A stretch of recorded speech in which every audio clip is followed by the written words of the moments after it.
And speaking of the Browns, we now know who will replace Jim Schwartz as the team's new defensive coordinator.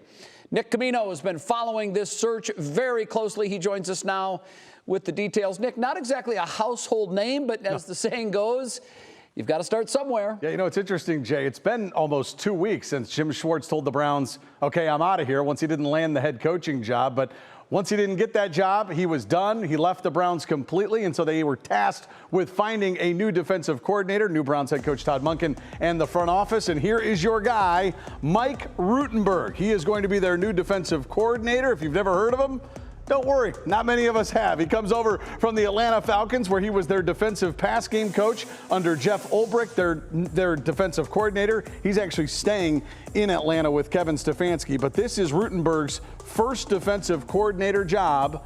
That's him, and I'll tell you what, he is taking over a really good defensive unit, right? Let's think about the guys he is going to be able to coach on that Browns defense. You think about Denzel Ward, Myles Garrett, one of the top units in the NFL when it comes to defense. So not a bad job to take over with.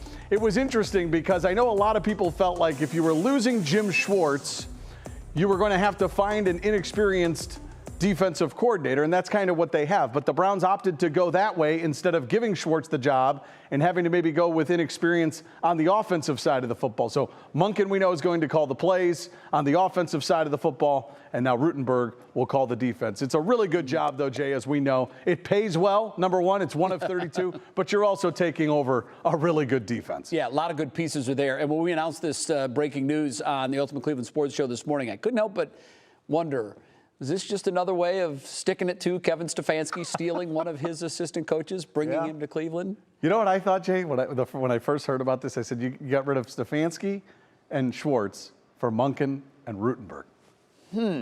Just upgrade? Well, you know, they always say the proof is in the pudding. We'll find out next year. We'll see how the team performs. Time will tell, right? Yeah, time that's will what tell. they say.